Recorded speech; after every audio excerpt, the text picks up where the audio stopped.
Hello everyone and welcome to Season 12 of the Formula E Monopoly Championship.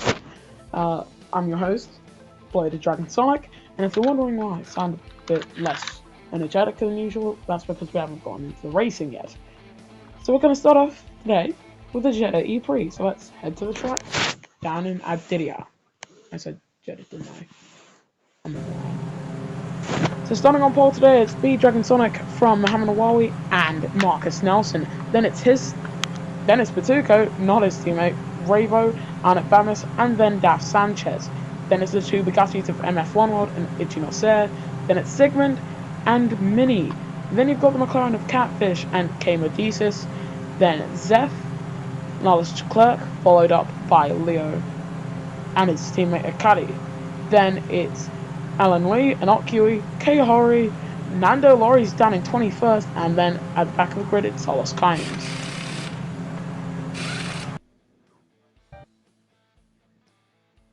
I think this is going to, yeah.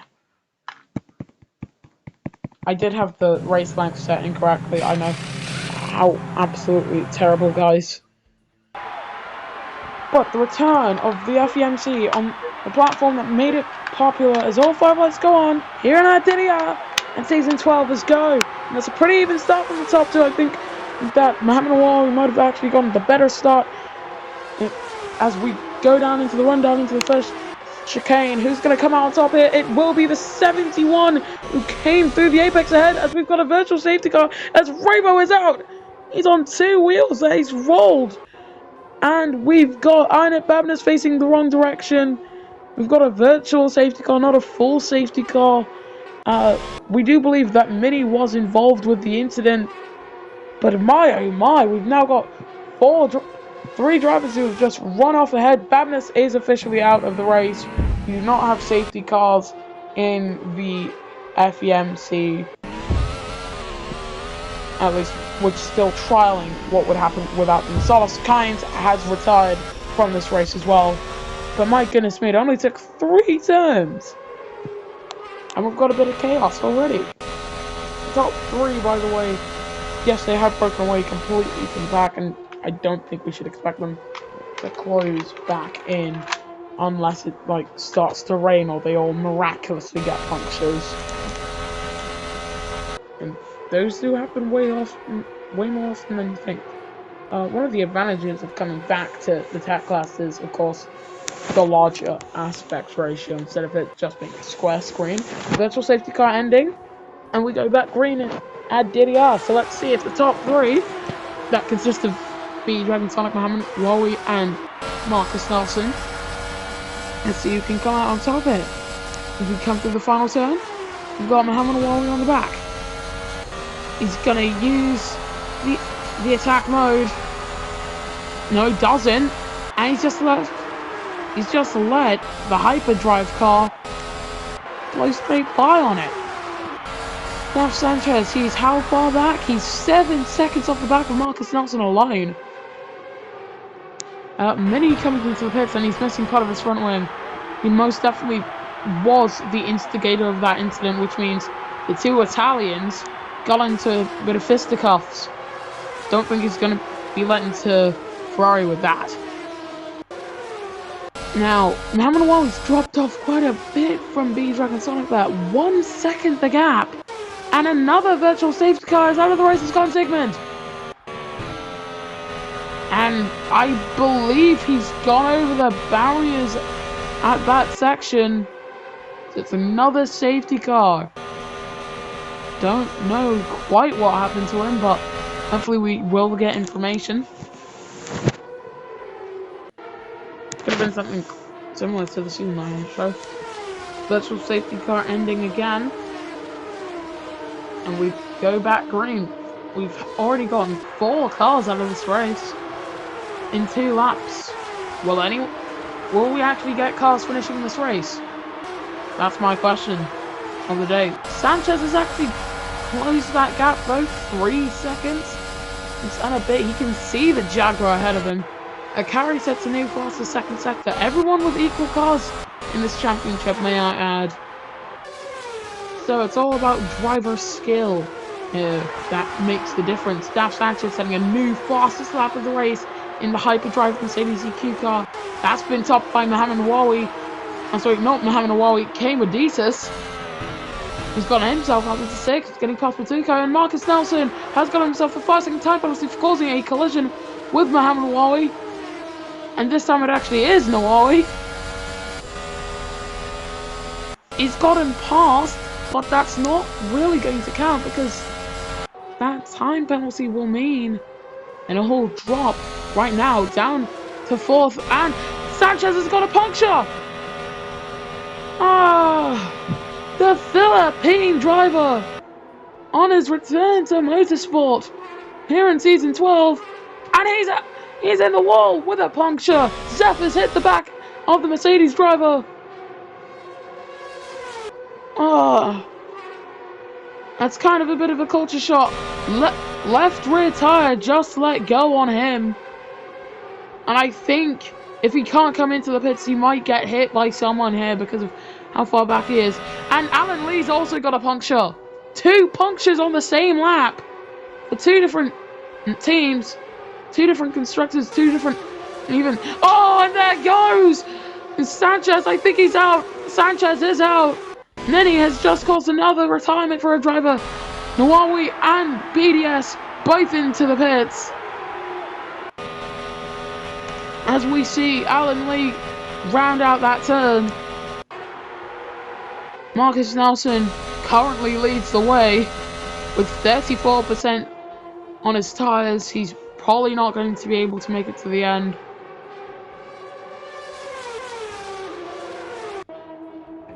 So currently 4 seconds off the back of MF1 World. Rather, the 2 Bugattis currently heralding those positions. As out of the race has gone Zeph. And I think, yeah, it's at this turn. I think we saw like a snippet of it, but I do believe Nawawi might have put him in the wall. Which, you know, as 2 teammates, you never want to have happen. Speaking from experience. That's 2 VSCs in the same lap, I believe. We've had a VSC for every lap so far. We barely have enough cars to make it good. I don't know what kind of reference would be good for this. Anyway, into the pits comes the number 98 car for Andretti Autosport. And he's going to go into the softs. The hard tires probably weren't going to take. He came to the end of the race with good pace.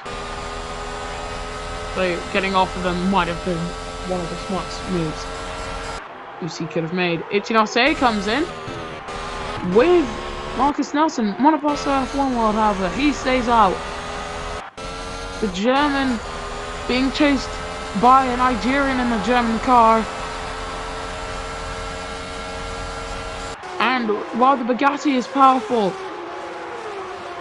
it just doesn't really seem to have the straight line speed coming out of turns that the Mercedes does. So coming through these 2 turns, and he puts him into the wall! Oh my goodness me! Monoposto F1 World, he's just been sent flying! Mohamed Nawawi's also out! So that's been an obstruction made! But my oh my, some aggressive defense by the Bugatti driver, and it surely has not paid off there. Because he's gone out as B-Dragon Sonic leads, but he's got quite a bit of damage to his car. But we do go green again.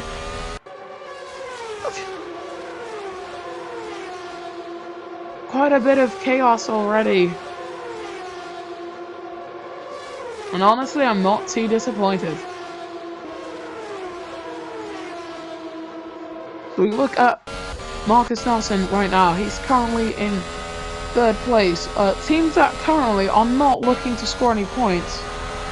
Right now, you've got Apex GP, are currently 11th and 12th. Braun GP, who are both out. And apart from them, I mean, Andretti Autosport literally cannot score points right now. I think that's it. Should be it. As Marcus Nelson on the back of Batuco, he gets past the Porsche, going down the straight. Active aero, helping the Jaguar driver quite a bit. And I think Marcus Nelson's enjoying his time in white. Pause. Because he has really been engaged with that Jaguar car more than he really was for most of his time at Mahindra. Now, of course, the Mahindra back then was literally, on average, the slowest car of each season it was in until Season 8, where they finally started to come good, making mass upgrades, the likes you've never seen before, to the point where he was able to snag the Season 9 title, but couldn't even fight for the Season 10 title. He finished 8th in Season 10. But this Jaguar does seem to be liking his style of driving so far. He's currently running in 2nd. He should probably finish 3rd, if my maths are correct, as Alan Lee sets new fastest lap. And I am using my headphones to record this with the Tecless, so I would like feedback on how the microphone quality is. We've got 5 to the checkered. Marcus Nelson now resets the fastest lap, a 1:22.1. Here in Dyriyah. And Ichinose currently in 4th. The Japanese driver doing quite well so far in their first real test with electric machinery. Just got quite a bit of a buffer ahead and behind as Mini comes into the pits for a 3rd time. 10 seconds worth of pit stops, 10 seconds worth of time penalties, rather, 3 pit stops taken, as his teammates fighting for the provisional race lead. It won't actually be the full race lead, however, because of course he's got a 5-second time penalty as well. So the Jaguars do seem to be quite quick when it comes to their drivers, but their driving styles might be a little bit too aggressive for this championship.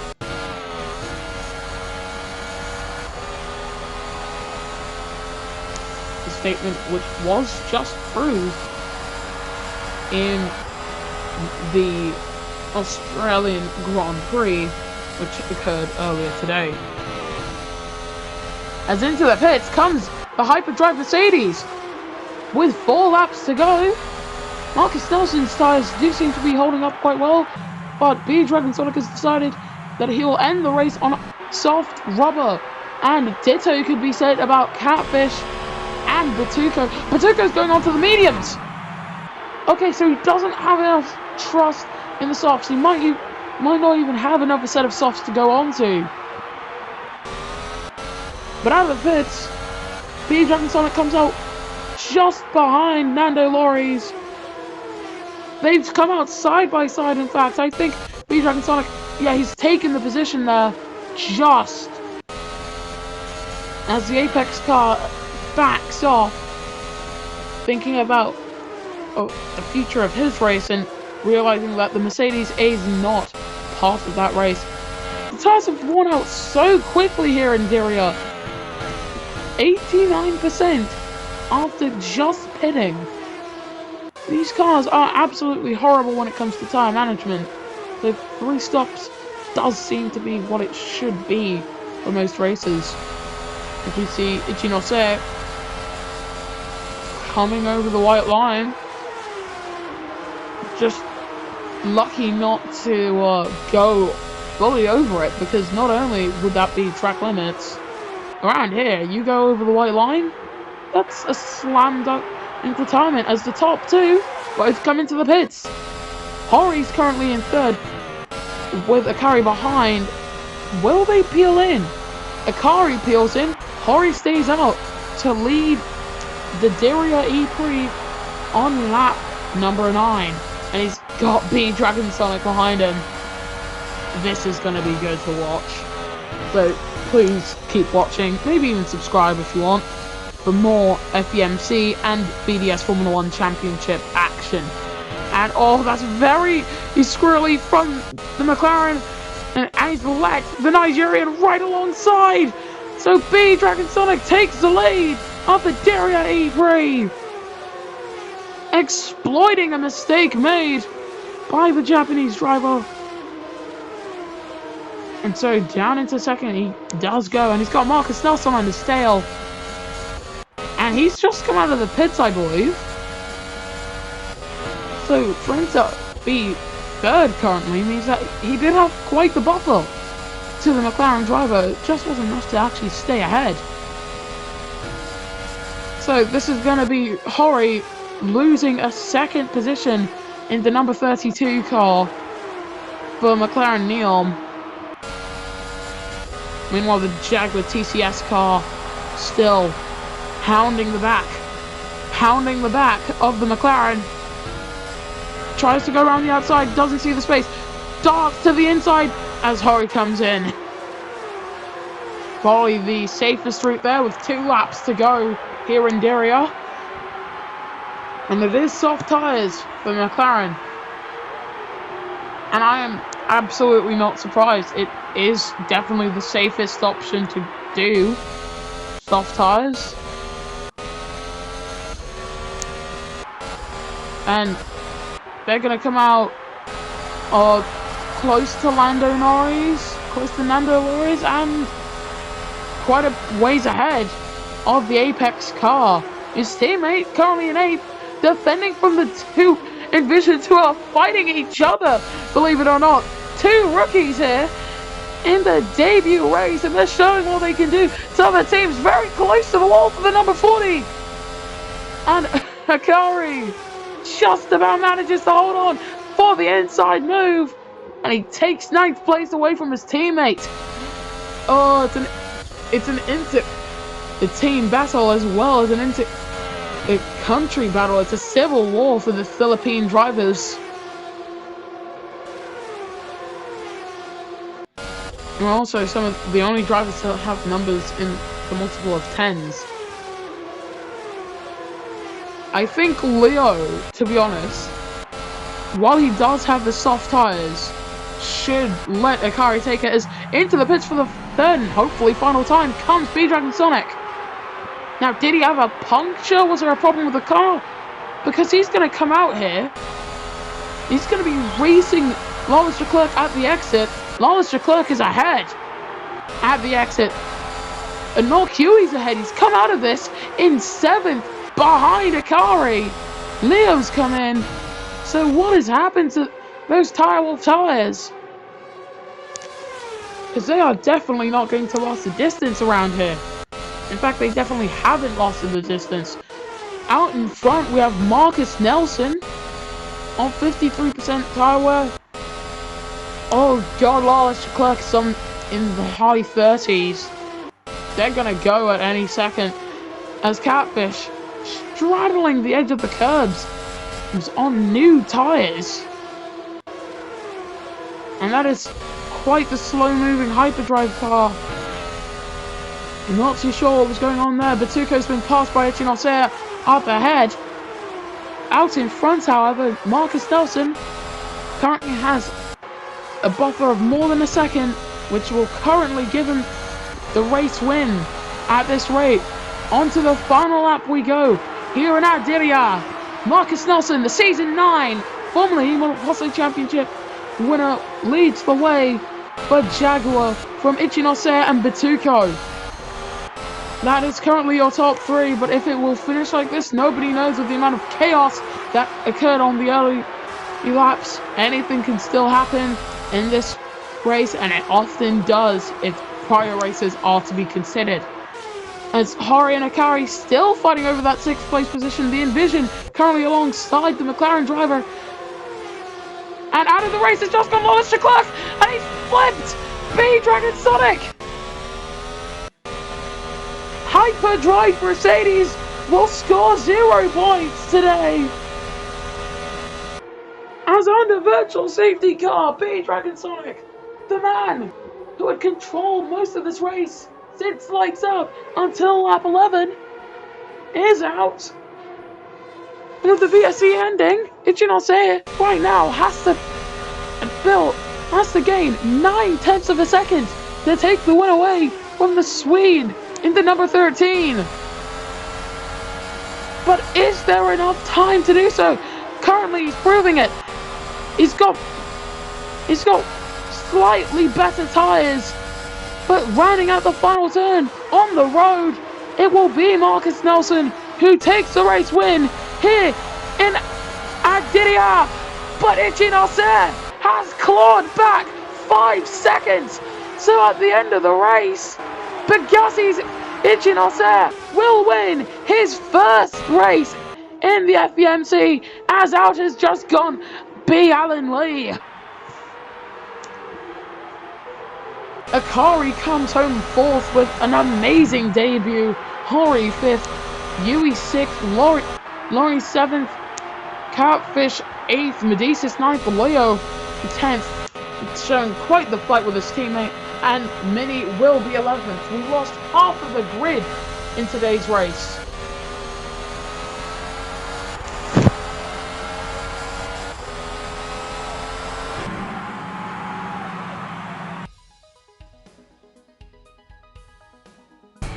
Here's your podium then. As previously mentioned, Echinocet in the first actual FEMC appearance here in Season 12, because Season 11 was kind of screwy, but I do technically have to count it, does win here in Dyriyah from Marcus Nelson and Batukai. Then it's Akari, Kehori, Inokui, Nando Loris, Catfish, Medicis, Leo, and Mini. Those are your finishes. Everyone else didn't finish, so I'm not even going to read them out.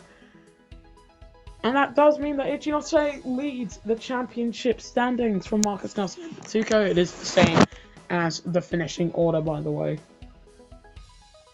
So in the constructors standings, this is going to be pretty screwy. Going into the Beijing Prix, Bugatti lead the way from Jaguar and Porsche, who are tied with McLaren Neon. Then it's Apex Grand Prix 1 point behind, and then Envision, who are also 1 point behind. Then you've got Envision Maserati on, you've got Revolution Maserati on 2 points, and App Cupra, Andretti Autosport, Braun GP, and most shockingly, Hyperdrive Mercedes EQ are still yet to score. So we'll see you guys next time when the FEMC returns to its roots in Beijing.